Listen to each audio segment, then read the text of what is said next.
근데 아직도 살아계십니다. 그분이 우리 주님이십니다.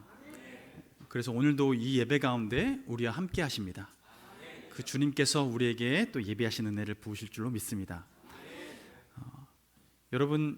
여러분에게 오늘 10억이라는 돈이 통장에 딱 들어왔다면 어떠실 것 같습니까? 좋습니다. 네. 무엇을 하고 싶으십니까? 10억 딱 들어왔는데 제일 먼저 하고 싶은 거? 좀 근사한 차 한 대 뽑아야지. 아니면 집 너무 낡았는데 새로운 집 이사 가야지. 영끌에서 대출 받아가지고 뭐 했는데 이거 얼른 갚아야지. 이런 생각 들지 않으시겠어요? 제가 살던 집, 예전에 고등학교 때 살던 집 맞은편에 이런 집이 있었습니다. 제가 사진 한 장 보여드리는데, 이곳은 늘 사람들이 줄 서는 곳이에요. 줄을 서서 무엇인가 사려고 줄 서 있어요. 노원구 상계동에 있는데요, 스땡이라고 복권 판매 집입니다. 로또. 여기가요, 몇 회를 1등이 나왔냐면 49회 49명이 1등이 나온 명당이래요. 명소. 그래서 매주마다 사람들이 찾아가는 거예요. 작년 22년 11월 달에 49번째 나와서, 여러분 혹시 제가 이걸 전도하면 안 되는데, 자, 여러분 이런 곳에 마음이 있으면 어떨까요? 그래, 뭐 요즘 너무 빡빡하고 힘든데 5,000원, 몇천 원, 만원 들여서 한번 내 일생 한번 바꿔볼 수 있지 않을까? 그런 소망을 가지고 그것을 찾아가진 않을까요? 저는 그 맞은편 대각선 집에 살았는데도 불구하고 저기에 저런 게 있었는지도 몰랐습니다. 맨날 학교 등하교 하는데도 잘 몰랐는데, 명소인 줄 알았으면 갔었을지도 모르겠어요. 근데 여러분, 우리의 소망은 무엇인가 저런 거 하나를 바라게 되면 몸이 움직이게 돼요. 무엇인가 바란다라는 것은 우리의 생각을 바꾸고 행동을 바꾸게 되는 것 같습니다. 여러분, 신혼부부 청약통장 적금 붓잖아요. 어떤 마음으로 부을까요? 그래도 내 집 하나, 단란한 가정 꾸릴 수 있는 집 하나 딱 마련했으면 좋겠다라고 해서 청약통장에 돈을 붓습니다. 이 집 저 집 돌아다니면서 사는 것 너무 불안한 것 같아서 청약통장 부어서 만들어요. 저도 안 들었다가 한국에 돌아와서 들기 시작했습니다. 이제 2년 지났습니다. 순이 저 멀리 있습니다.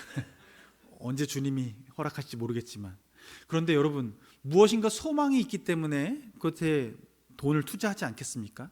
현재의 내가 가지고 있는 것을 일부분을 내가 아끼고 절약해서 무엇인가 쌓아 놓는 거예요. 현재의 자신 좀 희생해서 투자하는 것이죠. 소망은 무엇인가 투자할 마음을 주게 합니다. 여러분, before and after라는 단어를 어디서 많이 들으십니까? 성형수술하는 집 가서 많이 듣죠. 그리고 또 헬스, 요즘 많이 보게 됩니다. 저도 최근에 저 사진을 봤는데요, 조세호 씨가 저 몸을 가지고 있다가 또 오른쪽에 있는 몸으로 열심히 헬스해서 몸을 바꾸셨더라고요. before, after 이 사진을 보고 나면, 여러분 만약에 성형수술하려고 여러 군데 알아보고 있었다 했을 땐 명확하게 바뀌는 이 사진을 보고 나면 어떨까요? 큰 돈이라도 좀 들여서 내가 저렇게 인생 바꿀 수 있다면 내가 투자하리라 라고 생각하지 않겠습니까? 소망을 실현시켜 줄 수 있는 곳이라면 무엇인가 내 돈을 들여서라도, 때로는 고통스러울지라도 참아내고 그곳으로 가고 투자를 하게 됩니다. 더 나은 변화를 소망하기 때문에 우리는 그렇게 투자를 하는 것이죠. 고통을 참아내는 것입니다. 소망은 현재의 고통을 이기게 하고요, 미래에 투자하게 만듭니다. 그리고 목적지를 향해 나아가게 만듭니다. 여러분, 성형의 소망, 청약의 소망, 이런 로또의 소망을 갖게 되면 우리는 뭔가 내 삶이 더 풍요롭게 될 것이다 라고 생각하면서 우리가 그 소망을 갖게 되고 무엇인가 투자하게 돼요. 이런 소망은요, 우리가 이 땅에 살아가면서 때로는 갖게 될 수 있는 그런 소망 같아요. 지금보다 더 나아지길 바라기 때문에 드는 소망이죠. 그런데 이 소망은요, 어느 순간 딱 멈추게 됩니다. 더 이상 소망을 가질 수 없는 순간이 딱 찾아와요. 언제 찾아올까? 네, 맞습니다. 명강교회는 너무나 제 설교를 다 알고 계셔서 더 이상 설교하지 않아도 될 것 같아요. 하나님께서는 우리가 살아가는데 이 많은 소망을 가지고 살아갔지만 죽음이라는 그 문턱 앞에 이 모든 소망을 내려놓게 만듭니다. 멈춰서게 돼요. 아무리 아름답고 건강해도, 아무리 좋은 집에 살아도, 아무리 돈이 많아도 죽음 앞에 멈춰서게 됩니다. 더 가지려고 하고, 더 예뻐지려고 하고, 더 오래 살려고 해도 죽음 앞에 그 모든 소망은 멈춰서게 됩니다. 우리는 현재 100세 시대를 살아간다고 해요. 여러분 100세 넘게 사시기 바랍니다. 네, 바라지 않으신 분 없는 것 같아요. 그런데 이것도 우리가 인생을 살아가면서 어느 순간 평준화가 된다고 해요. 60대가 되면요, 외모의 평준화가 일어난다고 합니다. 다 비슷해진대요. 예쁜 사람도 60대가 되면 다 비슷해진다고 합니다. 80대는요, 부의 평준화가 일어난다고 합니다. 있으나 없으나 새끼 먹으면 만족하고 살아간다고 해요. 많이 있어도 적게 있어도 그냥 그게 내 일생에 크게 많은 만족을 주지 못한다는 거죠. 100세가 되면 어떻게 될까요? 네, 우리의 자연 모든 인생에 평준화가 일어납니다. 죽음 앞에 평준화가 일어나는 것이죠. 모든 인생이 그 죽음 앞에 다 똑같아지게 됩니다. 많이 가졌던, 적게 가졌던, 건강했던, 가난했던, 하나님께서 어떤 삶을 살았던 간에 그 죽음 앞에 모든 것이 평준화가 된다는 것이죠. 죽음 앞에 외모도 부도 생명도 다 내려놓게 됩니다. 그래서 모든 소망을 잘라내는 이 죽음, 세상은요 그 죽음을 가장 두려워하고 또 죽음을 가장 무서운 무기로 삼습니다. 사람들을 협박할 때도 그래서 죽음을 가지고 협박을 해요. 돈줄을 가지고 그 생명을 위협하려고 하기도 하고, 한 사람을 움직이려고 우리는 갖은 협박을 합니다. 그 끝은 어디예요? 죽음이에요.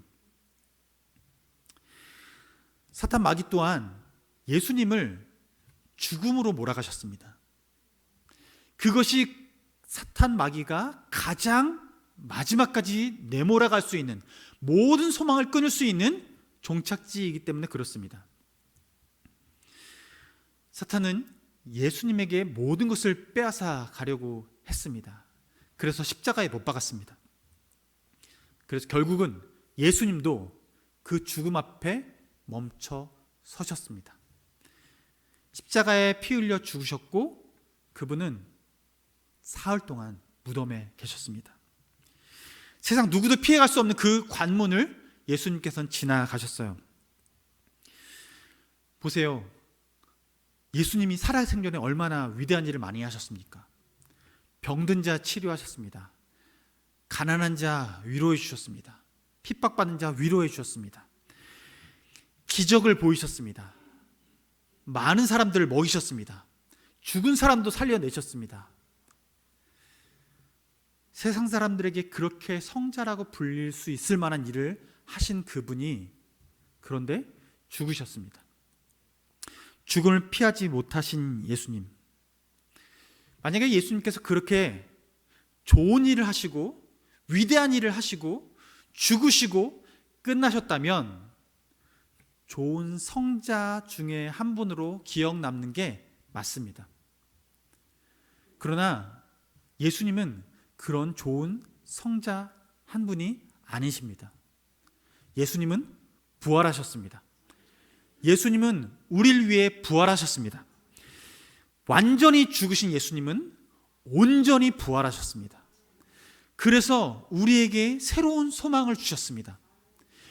이 땅에서 여러 가지 우리가 가질 수 있는 최고의 소망은 죽음 앞에 끊어지지만 예수 그리스도의 부활 소망은 우리에게 새로운 꿈을 꾸게 하고 새로운 삶의 동력을 허락해 주시는 것입니다. 하나님께서는 우리에게 그 부활 소망을 가지라고 말씀하고 계십니다. 예수님이 그 부활의 첫 열매 되어 주셨어요. 세상은 우리를 죽음 가운데 모든 소망을 끌어놓으시지만 우리에게 새로운 소망이 있다라고 예수님의 그 부활 사건을 통해서 그 몸의 메시지를 통해서 우리에게 알려주시는 것입니다. 그래서 우리가 매해마다 이렇게 부활주일로 주님 앞에 예배를 드리잖아요. 감사 예배를 드리잖아요. 잊지 않으려고. 예수님의 부활 사건은 일회적인 사건으로 끝났지만 그러나 우리가 잊지 않으려고, 우리는 잊기에 쉬운 그런 사람이기 때문에 우리가 잊지 않으려고 매해 이렇게 기념하고 있지 않습니까? 우리가 이것을 기념한다고 해서 예수님의 부활 사건이 없는 것처럼 되어지는 않을 것입니다. 왜냐하면 역사적인 사실이기 때문에 그렇습니다. 예수님의 부활은 만들어진 이야기가 아니기 때문에 그렇습니다. 예수님의 부활 사건은 50여 형제, 500의 형제들에게 실제로 보이셨고 수많은 제자들에게 나타나셨고 역사 가운데 죽음도 기록되었지만 부활도 기록되어진 그 역사적인 실제이기 때문에 그렇습니다. 그 부활은 우리 인생 가운데에 단순히 어떤 한 사람이 부활했어, 그 사람에게 좋은 일이야, 예수님 부활 경험했어, 예수님에게 좋은 일이야, 그것으로 끝나는 부활 사건이 아닙니다. 예수님의 부활 사건은 부활의 첫 열매, 곧 그 둘째 열매가 있다라는 것을 우리에게 가르쳐 주시는 사건입니다. 그 다음 열매가 누구입니까? 바로 여러분입니다. 저이고 여러분입니다. 우리 인사하시죠? 당신이 다음 부활 열매입니다. 앞뒤 인사하실까요?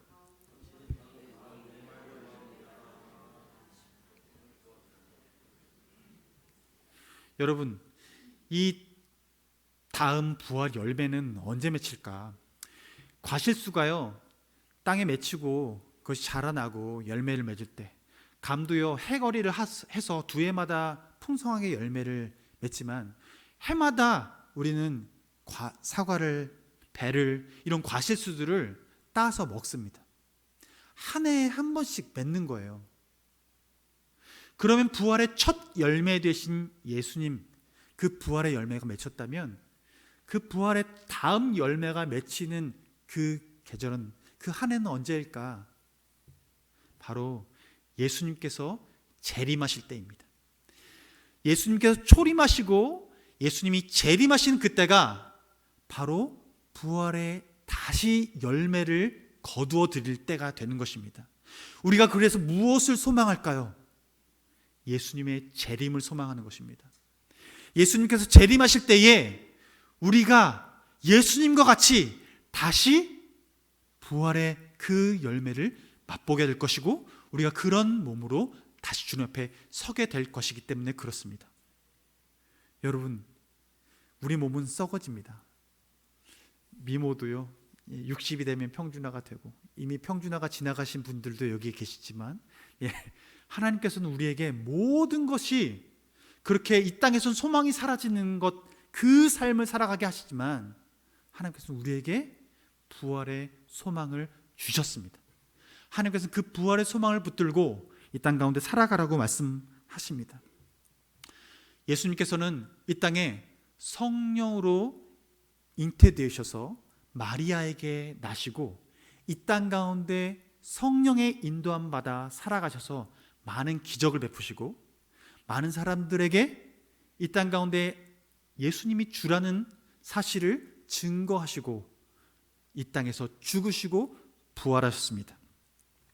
우리 위해 죽으시고 부활하신 예수님, 그분과 여러분은 어떤 상관이 있습니까? 어떤 관계를 가지고 사십니까? 우리가 예수 그리스도 안에서 예수 그리스도를, 이 부활의 예수님을 나의 구주, 나의 하나님으로 믿는 한 사람 한 사람은 예수 그리스도, 그분이 이 땅에 성령으로 잉태되는 동정녀 마리아에게서 말도 안 되게 이해되지 않는 그 잉태하신 사건이 벌어진 것처럼 우리 인생이 주 예수 그리스도로 말미암아, 그 예수 그리스도를 나의 구주, 나의 하나님으로 믿는다라는 그 믿음의 고백으로 말미암아 그 놀라운 거듭남의 역사가 세상 사람들은 이해할 수 없는, 마치 동정녀가 잉태하는 그 놀라운 기적이 바로 우리 삶을 통하여 거듭난 인생이 되었다라고 말씀하고 있는 것입니다. 하나님께서는 우리가 그렇게 거듭나서 이 땅에서 살아가고 성령의 인도하심 받아 주의 뜻 이루며 살아가고, 또한 우리가 이 땅 가운데 한 번 죽는 것은 정해진 것이요, 주님 앞에 다시 부활하여 섰을 때 어떤 사람은 영벌의 심판을, 어떤 사람은 영생의 그 구원을 받는 그 은혜 가운데 서게 된다는 것을 주 예수님의 그 태어나심과 사심과 죽으심과 부활의 사건을 통해서 우리 믿는 우리의 신앙인이 어떤 삶을 살게 될 것인지 보여주는 것입니다. 여러분, 하나님께서는 우리에게 예수 그리스도를 통해서 우리 삶이 어떤 삶을 살아가는지 청사진을 보여주시는 거예요. 우리가 어떤 소망을 가지고 살아가기 원하시는지 주님께서는 오늘 우리에게 가르쳐 주고 계시는 것입니다.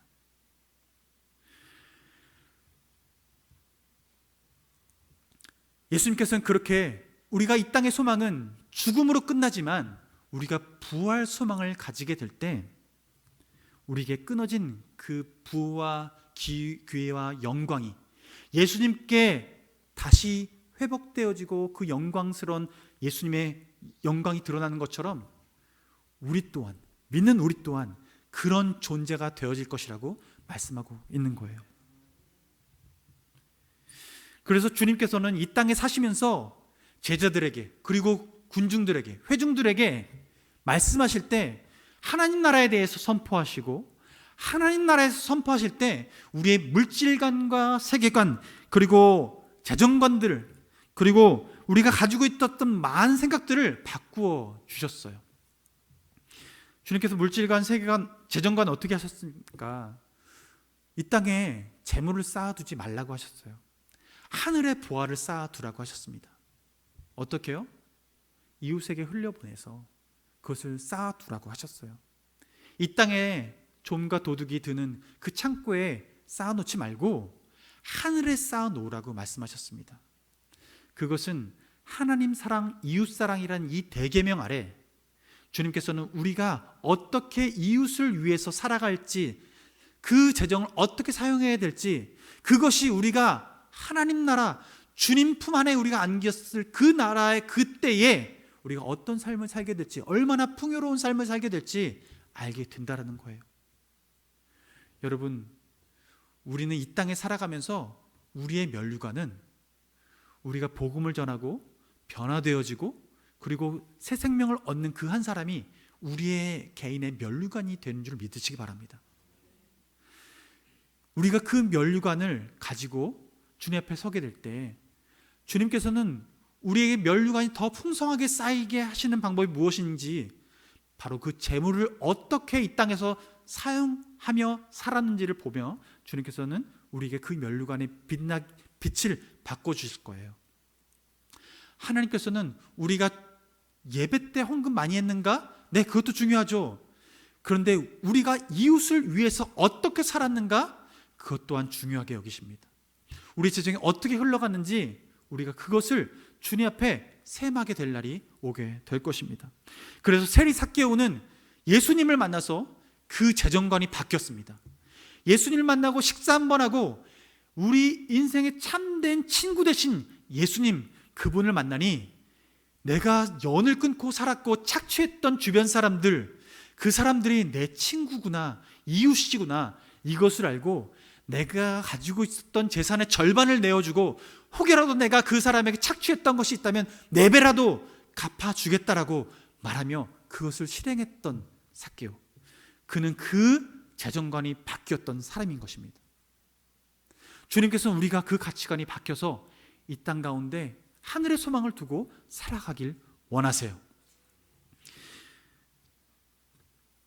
주님은요, 이뿐만 아니라 대인관계에 대한 가치관도 바꿔주셨습니다. 미워하지 말래요. 여러분, 결혼할 때 어떻습니까?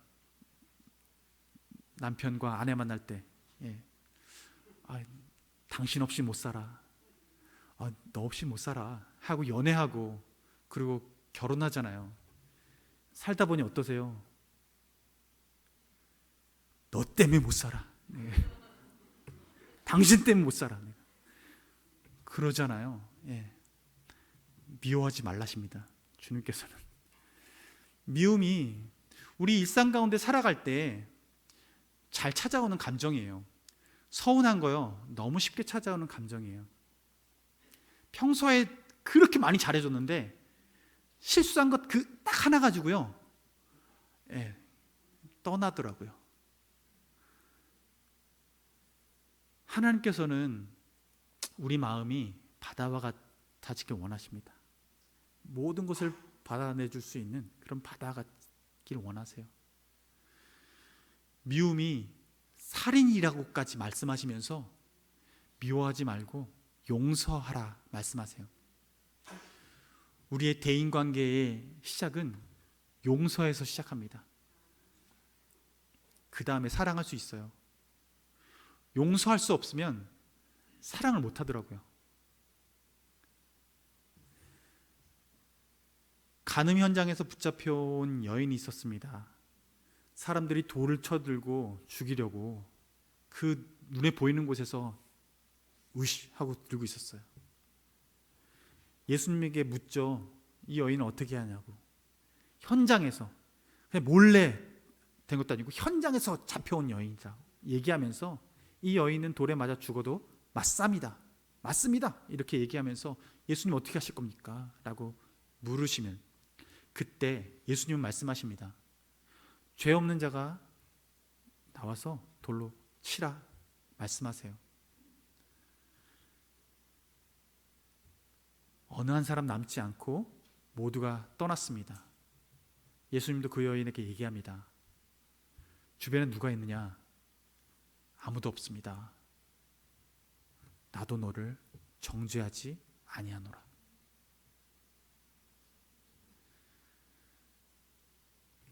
우리 모두는 누구를 용서하고 말고 할 그럴 위인이 못 됩니다. 모두가 죄인입니다. 허물이 있습니다. 누가 찾으려고 해도 찾아낼 수 있을 만한 허물이 있습니다. 그런데 주님은 그거 묻지 않으시겠다고 말씀하십니다. 그분이 우리 주님이십니다. 그리고 우리가 그 주님의 자녀입니다. 자녀인 우리는 그 부모를 닮아야겠죠. 주님께서는 우리에게 용서하라 말씀하십니다. 주님은 우리에게 생명관을 바꿔주셨습니다. 성경은 우리에게 말씀하시죠. 한 번 죽는 것은 정해진 것이다 라고 말씀하십니다. 그 후에는 심판이 있다라고 말씀하십니다. 그러나 주님께서는 우리에게 이렇게 얘기하십니다. 나는 부활이요 생명이니 나를 믿는 자는 죽지 아니하고 살아서 믿는 자는 영원히 죽지 아니하리라 말씀하십니다. 이것이 주님께서 우리에게 말씀하신 생명관이십니다. 우리의 삶의 생명은 이 땅의 건강에 있지 아니하고 예수 그리스도께 있습니다. 예수 그리스도 안에 숨겨진 그 생명을 우리에게 성령으로 선물로 주신 분이 하나님이십니다. 그래서 오늘도 이 자리에 나와서 주님 앞에 감사 예배를 드립니다. 부활의 그 은혜를 감사하며 우리가 예배를 드립니다. 나사로가 죽었습니다. 마리아와 마르다가 너무나 애통해서 울고 있을 그때에 예수님께서는 때마침 오시지 않고 때 늦게 오셨습니다. 부르시기는 나사로가 죽기 전에 불렀는데 예수님께서는 지체하시고 죽고 나서야 오셨습니다.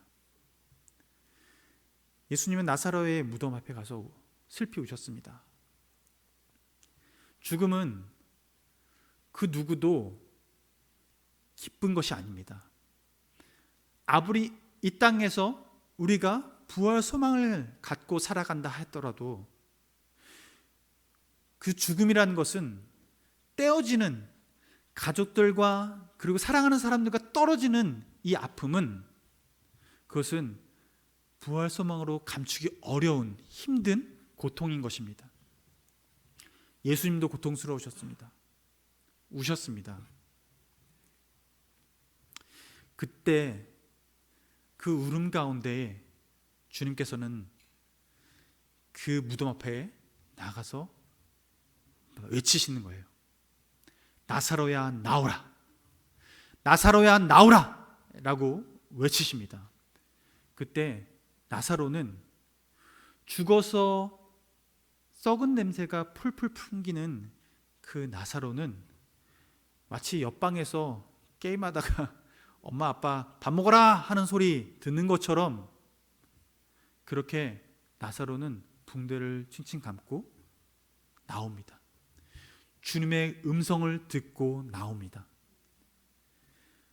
완전히 죽었던 그 나사로가 생명을 다시 얻어 나옵니다. 여러분, 우리는 나팔 불 때, 나팔 불 때 나의 이름, 나팔 불 때 나의 이름, 나팔 불 때 나의 이름, 부를 때에 잔치 참여하겠네. 나팔 불 때 주님께서 나의 이름을 불러주시고 그 이름을 한 사람 한 사람 동명이인도 상관없습니다. 주님은 아십니다. 주님께서 불러주실 때 우리는 그 주님 앞에 나아가는 것입니다. 하나님께서는 우리가 그렇게 이름 불려서 나올 그날을 고대하고 계십니다. 여러분, 주님께서는 우리에게 이러한 생명관, 물질관, 대인관계관을 바꾸어서 이 부활 소망을 가지고 이 땅 가운데 살아가라고 말씀하고 계십니다. 하나님께서는 우리가 이렇게 살아갈 때 이 땅에 절망이 찾아오는 그 순간 절망, 아플 수 있습니다. 힘들 수 있습니다. 고통스러울 수 있습니다. 가족들이 떠나가는 것 너무나 슬픈 사건이 될 수 있습니다. 죽음은 너무나 고통스럽습니다. 그래서 엘리베이터에도 사자는 안 쓰지 않습니까? 사람들이 얼마나 고통스러운지 그것도 빼놓고 F라고 쓰든지 아니면 4를 아예 없애서 바로 4 대신 5층 들어가는데 얼마나 죽음이 고통스럽고 그것이 저주스러운지 사람들은 그것을 우리 주변에서 잊으려고 합니다. 그러나 주님께서는 그 죽음을 넘어서서 우리에게 부활 소망이 있다라고 오늘 우리에게 선포하시는 것입니다. 여러분, 기억하십시오. 죽음은 모든 사람들이 거쳐가야 될 문입니다. 저도, 그리고 여기 앉아 계신 여러분도. 그러나 부활은 모든 믿는 자가 거쳐가게 될 문입니다. 여기 있는 우리 모두는 그 부활의 문을 거쳐갈 한 분 한 분인 줄로 믿습니다. 주님은 우리를 그 부활의 문으로 인도해 주셨어요. 여러분, 세상 사람들이 모두 걸어가는 그 문 앞에 서서 절망하지 마십시오. 주님께서는 우리에게 부활의 문이 있다라고 말씀하십니다. 우리 주님 너무 좋지 않습니까? 우리에게 문 2개를 준비해 주셨어요. 어떤 분은 그 문 하나만 열고 지나가실 거고요. 어떤 분은 문 2개 열고 지나가실 거예요. 여러분은 문 2개 열고 지나가시기 바랍니다. 4년 전에 저에게는 좀 아픈 일이 있었습니다. 미국 유학 기간 동안이었는데요. 기간으로 따지면 졸업을 1년 반 앞두고 있었던 때인데 어느 날 전화가 왔어요. 미국에 있을 때인데 보니까 여동생이 다니는 교회에 목사님한테 전화가 왔는데 여동생이 너무 아프다는 거예요. 무슨 일인가 싶어서 전화를 받았는데 너무 아픈데 내일 당장 와줄 수 있느냐, 최대한 빨리 와줄 수 있느냐, 좀 급할 것 같다 라고 얘기를 하는 거예요. 그래서 그러냐고, 알겠다고, 상황은 가서 듣겠습니다 라고 하고 전화를 끊고 제일 빠른 비행기 티켓을 샀습니다. 당시 여동생이 일리노이 주에 살고 있었는데 그때 비행기 표를 가장 빠른 것, 저녁에 그 소식을 들었으니까요, 아침 비행기, 새벽 비행기 가장 빠른 거를 딱 예매를 하고 아침에 눈을 뜨고 짐을 챙겨서 공항으로 향해 갔습니다. 공항에 아내가 저를 라이드해주고 내려주고 딱 떠났는데 연락이 왔습니다. 여동생이 주님 품에 안겼다라는 거예요. 저는 그 소식을 듣고 공항에서 제가 의도치 않았는데 펑펑 울었습니다. 아마 지나가는 분들이 봤으면 어떤 미친 사람이 저러고 있구나라고 할 정도로 주체를 못 하겠더라고요. 어떻게든 가야 되고 비행기 시간 되었으니 수속을 밟고 눈물을 흘리면서 수속을 밟고 지나가는데요, 비행기를 타고 눈 뜨고 있어도 눈물이 나고 눈을 감아도 눈물이 나고 환승을 하는데 환승처에 내려서 시간 남아 있어서 빈 자리에 앉아서 있는데 눈물이 나고 주체할 수 없는 그 시간들을 보내고 도착을 했습니다. 어머니가 이 소식을 듣고 한국에서 비행기를 타고 너무 감사하게 비행기 싹이 없었는데 교회에서 비행기 싹을 모아서 표를 끊어주셔서 오시게 됐어요.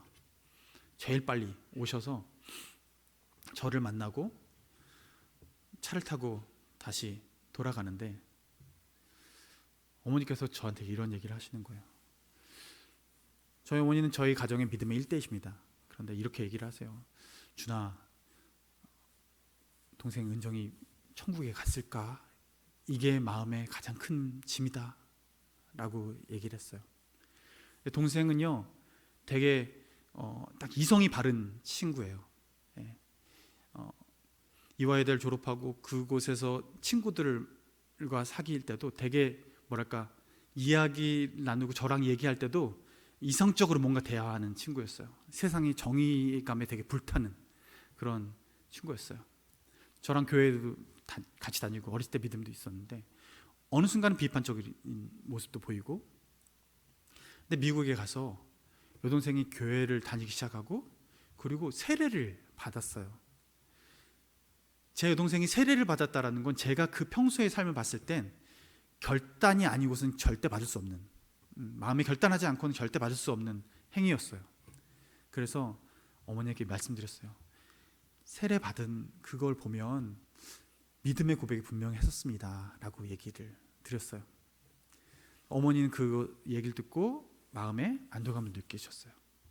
그런데 어머니가 그런 중에서 기도하면서 오실 때 하나님께서 이 기도 제목을 놓고 이렇게 왜 데려가셨어요? 왜 데려가셨어요? 그랬는데 마음속에 이런 마음의 음성이 들리더래요. 내 것이니 내가 데려갔다. 내 것이니 내가 데려갔다. 주님 것이면 됩니다. 이것이 너무나 마음에 평강으로 찾아와서 많은 슬픔이 가라앉고 평강으로 그 장례를 치르게 되었습니다. 어머니에게도 평강이 찾아왔고 저에게도 평강이 찾아왔어요. 여러분, 우리는 주님 품에 심기울 것입니다. 우리가 이 땅에서 그 죽음의 문을 지나서 나갈 때, 그 나간 이후에 주님 품에 하늘의 씨앗으로 심기울 것입니다. 그 심기운 씨앗은 싹이 나고 자라서 예수님이 재림하실 때 열매를 거둘 것입니다. 주님께서는 우리가 그 소망을 가지고 살아가라고 말씀하십니다. 저는 오늘 설교의 마지막을 여러분과 함께 오늘 말씀 구절을 함께 읽는 것으로 마무리하려고 합니다. 오늘 말씀 구절 함께 봉독하겠습니다. 함께 읽습니다. 시작. 죽은 자의 부활도 그와 같으니 썩을 것으로 심고 썩지 아니할 것으로 다시 살아나며 욕된 것으로 심고 영광스러운 것으로 다시 살아나며 약한 것으로 심고 강한 것으로 다시 살아나며 육의 몸으로 심고 신령한 몸으로 다시 살아나나니 육의 몸이 즉 또 영의 몸도 있느니라. 아멘. 기도하시겠습니다. 살아계시고 오늘도 우리에게 부활의 소망을 주신 주님, 이 땅은 죽음이라는 그 절망 앞에 모든 것을 내려놓아야 하는 것이 세상 이치인 줄 압니다. 그러나 주님께서 오늘 우리에게 예수 그리스도의 부활로 말미암아 부활의 소망 주신 것 감사합니다. 우리의 재정관을 바꿔주시고 대인관계관을 바꿔주시고 하나님, 우리의 삶의 모든 가치관을 바꿔서 이 땅에 새로운 삶을 살아가도록 인도하시니 주님 감사합니다. 우리가 이 땅에 살아가며 예수님이 재림하시는 그날 우리가 주님 품에 안겨 다시 주님 모두가 다시 만날 것을 우리가 함께 소망하게 하신 것 감사합니다. 하나님, 우리가 부활의 다음 열매인 줄 믿사오니 하나님, 이 믿음 가지고 이 땅 가운데 기쁨으로 살아나게 하시고 승리로 살아나게 하여 주시옵소서. 예수님의 이름으로 기도드립니다. 아멘.